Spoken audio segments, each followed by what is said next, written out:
Hola amigos, ¿cómo están? Encantados de estar con ustedes una vez más.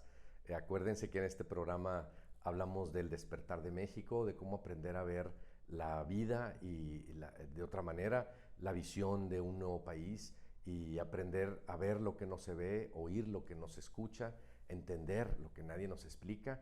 Y nos acompaña el día de hoy Javier Michel, que acaba de estar en Perú un mes, trae fresca la experiencia de este país precioso.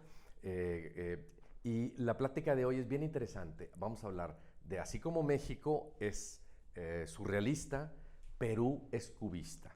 Entonces, ¿por qué es cubista? Es bien importante porque hemos estado hablando de piezas precolombinas y piezas andinas, y para entenderlas hay que ver qué es el mundo cubista. Si no, pues realmente vamos a creer que es como el arte mesoamericano, como Teotihuacán, los mayas, es otro mundo completamente diferente. Sí, Cuéntanos, Javier, de bueno, tu experiencia en Perú. muchas gracias, Guillermo, por tenerme otra vez aquí. Gracias al auditorio.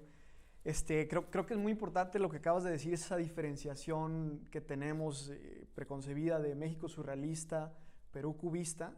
Y creo que parte de lo muy brevemente que pudiéramos tocar es el tema surrealista en México, porque es muy interesante de dónde viene esto, ¿verdad? Tiene una anécdota muy bonita de André Breton, pero es precisamente en los 30 cuando vienen los primeros surrealistas y tienen ese acercamiento con México a través de Diego Rivera, que empieza a introducirse el fenómeno del surrealismo en México, de describir a México como surrealista. Para el que no se acuerda quién es André Breton, él es el padre del movimiento surrealista.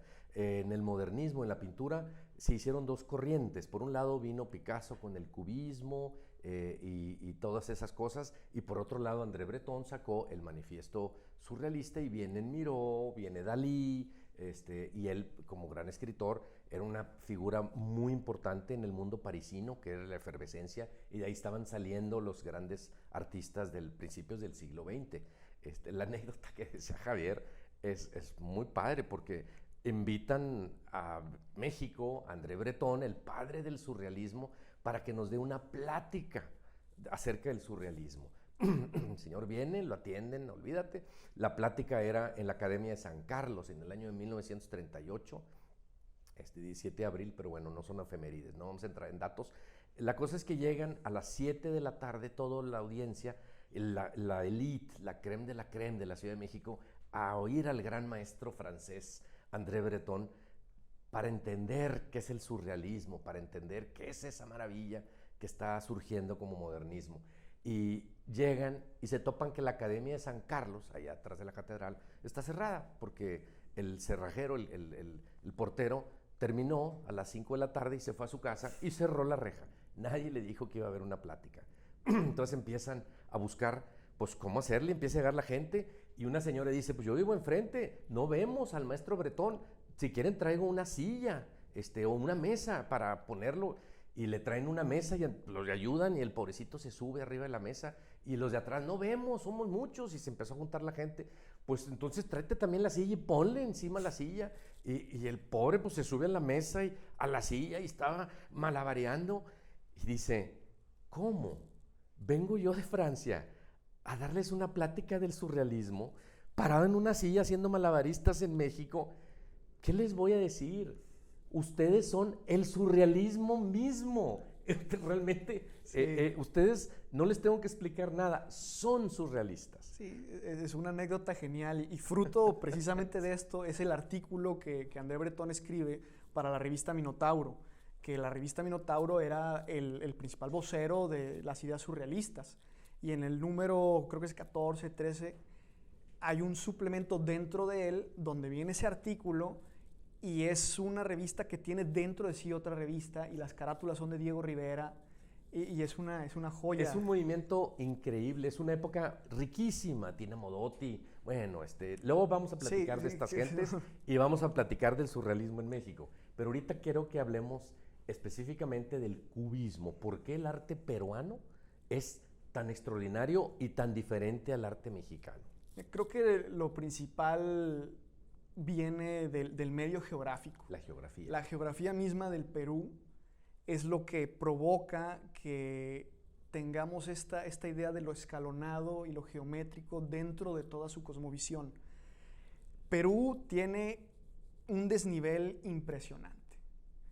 Tú puedes empezar a los 0, a nivel del mar, y subir hasta los 5,000 metros. En una distancia en 200 kilómetros. De 200 kilómetros hasta menos. Son carreteras altísimas, y todo esto provoca que en muy poco kilometraje tengas una variedad de climas muy, muy distintos. Y esto provocó que dentro de toda la cultura andina se conociera el fenómeno de la siembra en terrazas. Y se hacían terrazas desde las partes más altas hasta las partes de la costa, provocando que tuvieran muchísima variedad de alimentos, muchísima variedad de plantas tintorias. La riqueza de Perú se da y la civilización en Perú se da por este fenómeno. Si llegas a Cusco, la capital, antigua capital, te llama mucho la atención que toda la ciudad son escalones. El mundo andino es un mundo escalonado. Sí. Y ahí van las terracitas y las hojitas de coca, porque se te acaba la hojita de coca y no das un paso más. Te dan una hojita de coca, un tecito de coca y a los 5 minutos como que empiezas a subir escalones. Así es, ¿no? Esa es la orografía del país. Es tan accidentado que marca el DNA de los peruanos. Así es. Realmente en Perú es una cultura milenaria. Estamos hablando de las más importantes de todo el planeta. Normalmente no apreciamos la cantidad de años de la que viene todo el aprendizaje peruano. Estamos hablando de 4,000 años antes de Cristo, la primera civilización, que es Caral. Es una civilización de las más antiguas del planeta, y esto permitió que el desarrollo de su arte tuviera un continuo hasta la conquista española.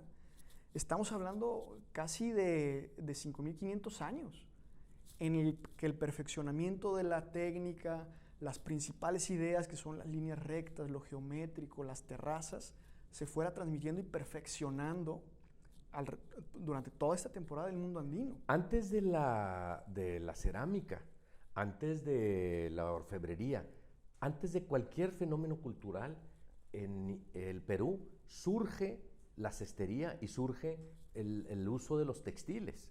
Entonces, los textiles son unos hilos que van en un sentido, que es la trama, y otros en el otro sentido, a 90 grados, que es la urdimbre. Y ese cruce de hilos a 90 grados es el origen de ese pensamiento peruano cuadrado, o sea, cardus decumenus, vertical, horizontal, y ese mundo del textil hace que las figuras, las cabezas, en lugar de ser redondas, sean cuadradas. Sí. El mundo se cuadricula y se convierte, a la hora de que se multiplica un plano cuadrado vertical con un horizontal, se genera el cubo. Si vemos ese textil que está a tu lado, Javier, es una obra de arte monumental. Nomás para que tengan una idea de qué tan antigua es la civilización incaica, estamos hablando de que esto es una pieza Sihuas, Paracas, de aproximadamente 500 a 1000 años antes de Cristo. Olvídate que es una pieza de cerámica, una pieza de oro. Sí. Es un textil más antiguo que Cristo. O sea, mucho 1000 años antes de que naciera Cristo. Sí. Entonces, es increíble este mundo. Si ven las piezas, ven las figuras, todos los rayos del sol están escalonados, son verticales, son horizontales. Las figuras humanas son puras líneas rectas, quebradas, ortogonales. Las arañas que tiene arriba y abajo, los insectos también tienen las líneas escalonadas. Entonces, no te voy a decir un culto, yo diría que es el DNA, es la razón de ser de la cultura andina. Y fíjate, su cubismo, su geometrismo. Totalmente. Y fíjate qué interesante que ya tocaste el tema del sol en el Sihuas, porque también ahí podemos ver el continuo. Cuando en la época incaica el sol es el principal dios, sobre todo en la parte de los Andes. Pero el continuo, estamos hablando de que es de 1500 años antes de Cristo, el sol ya era una deidad. Y está presente con el mismo cubismo, la misma geometría que se transmite hasta el periodo incaico. La urdimbre no se quiebra, es continua, a pesar de la cantidad de años. Así como está el tema del sol, está el tema del maíz, que allá le dicen choclo, ¿verdad? Sí. Y Unos granos así de este tamaño Sí. de maíz, se los vas arrancando a la mazorca y te vas comiendo como palomitas uno por Sí. uno de lo grande que son. Sí, sí, sí. Y eso habla también de la variedad. La variedad de culturas que tuvimos, la variedad de técnicas, también es una variedad en el tema de alimentación.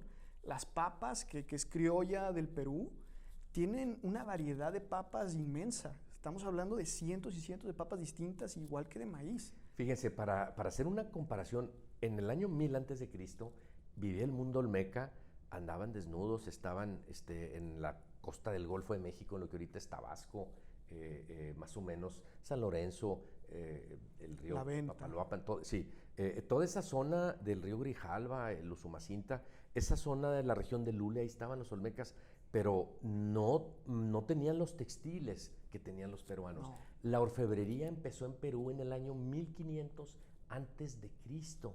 En México nos llegó en el siglo IX o siglo X, o sea, 2000 años de diferencia. O sea, aquí en México no hubo ninguna pieza metálica. Sí. El que te venda una pieza teotihuacana o una pieza maya o una pieza olmeca en metal, pues es más que falso, porque no existía el metal. O sea, el oro llegó muy tarde a través de Costa Rica, vino subiendo de Perú.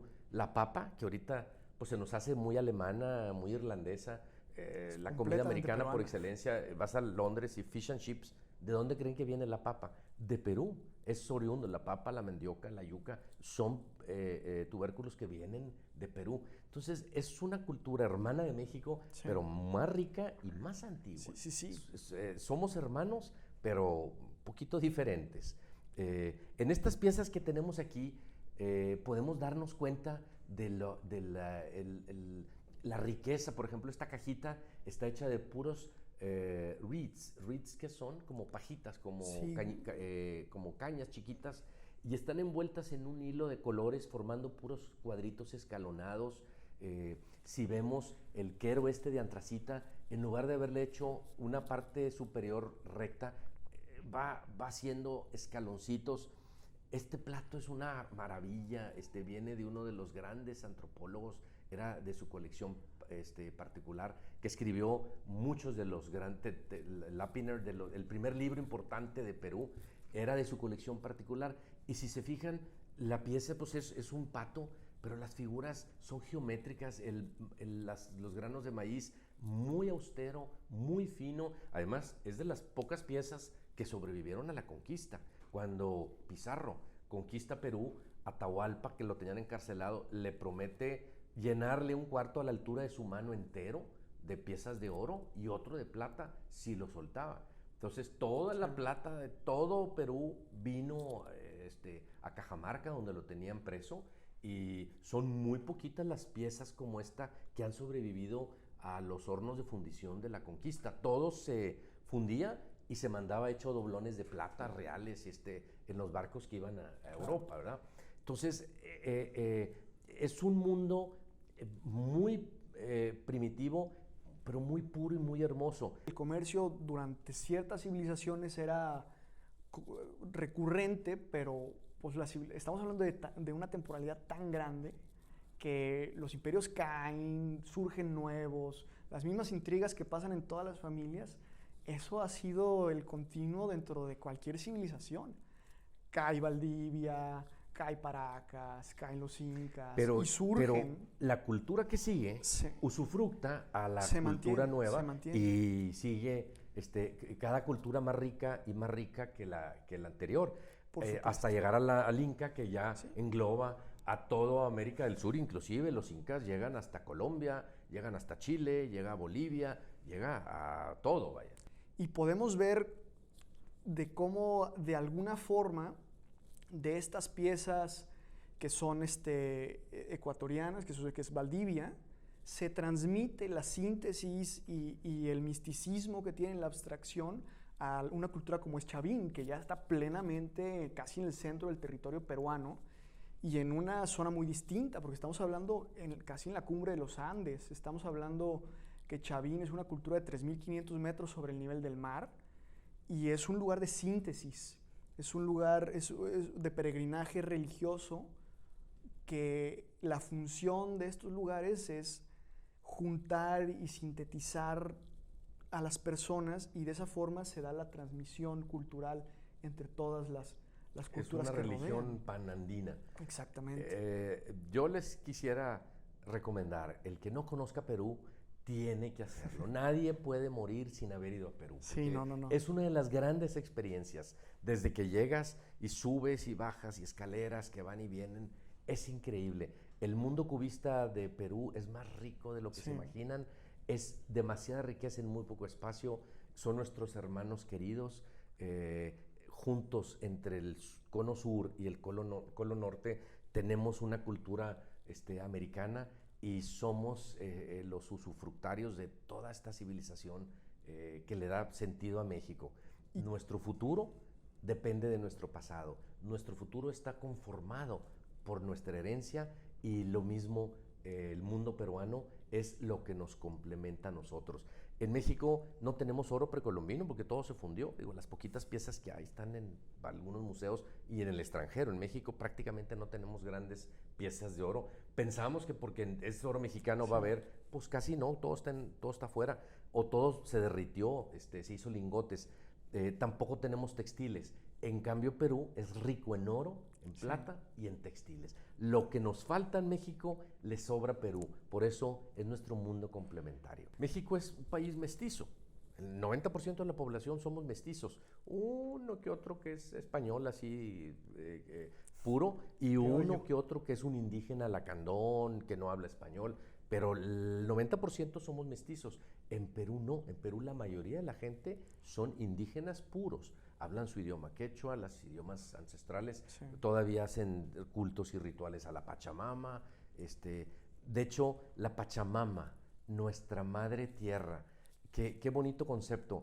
En México somos una de las grandes culturas que veneramos a las madres, y estas Venus que están aquí de este lado derecho se las quise mostrar porque son puras mujeres, son las famosas Venus de Cuchimilco. Así se llama la cultura y la región. Son piezas, son cuchimilcos, y son mujeres como sacerdotisas viendo a las estrellas. En inglés les llaman stargazers. Hay chicas grandes, pero todas son figuras desnudas, pintadas, viendo con las manos extendidas hacia las estrellas.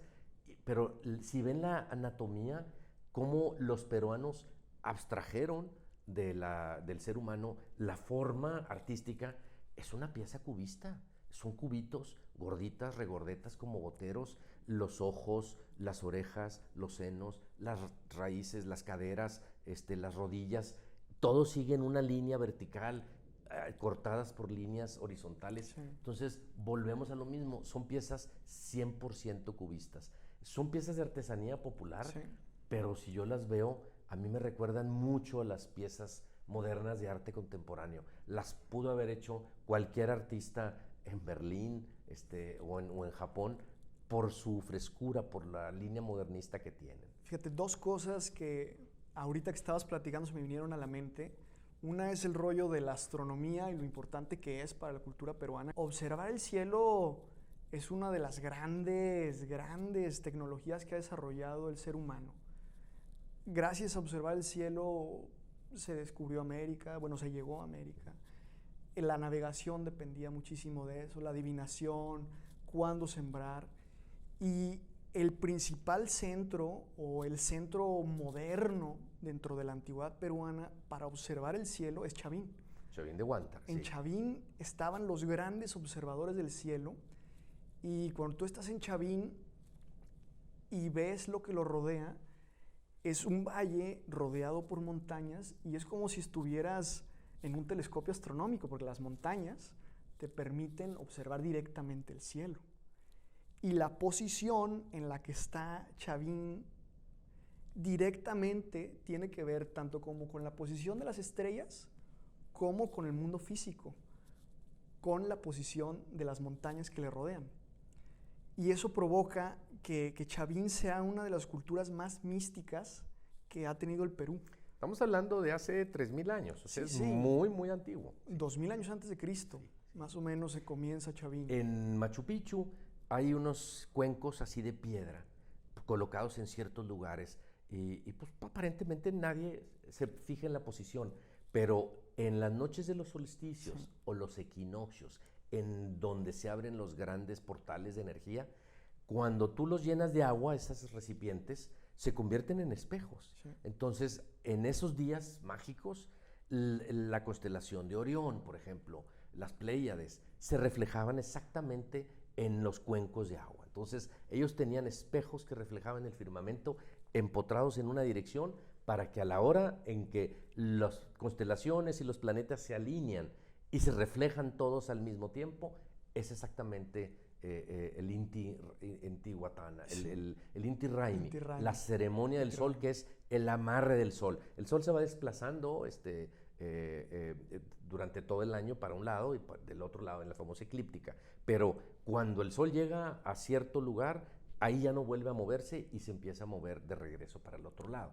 Eso es por el movimiento de traslación y rotación de la Tierra, pero ellos lo predijeron, lo usaron, y qué inteligentes. En lugar de tener que hacer edificios gigantescos como los mayas y observatorios calendáricos maravillosos, pero gigantescos, estos pusieron cuencos de agua y dijeron, este es el espejo más fidedigno. Cuando todo se alinee, es el mero día propicio para darle la bienvenida a la nueva energía, para sembrar el maíz, para sembrar los choclos, para que se renueve la tierra. Qué bonito, ¿no? Y eso es tecnología completamente Chavín. En Chavín tú encuentras la misma mesa. Una mesa de piedra con sus cuencos tallados que se le echa el agua y refleja en la noche perfectamente el cielo. Y ahí está el lanzón también, que es un monstruo como un cocodrilo. Bueno, luego platicamos despacito de Perú, porque el tiempo vuela. Nomás queríamos darles las gracias y cerrar esta plática hablándoles que no dejen de conocer a nuestro hermano gemelo. México es una maravilla, pero hay otra maravilla más al sur que se llama Perú. Son nuestros hermanos, ellos nos complementan. Yo no diría que cuál es mejor o cuál es peor. Todos somos familia y entre hermanos no hay comparaciones ni nada. Y lo que hay que hacer es conocerlos, porque entre más conozcamos a los peruanos, más nos conocemos a nosotros. Qué privilegio que te puedes ir un mes a Perú. A lo mucho nosotros vamos una semana y ya tienes que irte corriendo a otro lado. Qué padre que lograste vivir. Y tiene unos museos de los cuales vamos a hablar, el Museo del Oro, el Museo a Mano, una maravilla. Pero bueno, por lo pronto, es todo por hoy. Que Muchas pasen gracias, muy bonito día, bonitos y bendecidos días. Gracias por estar con nosotros.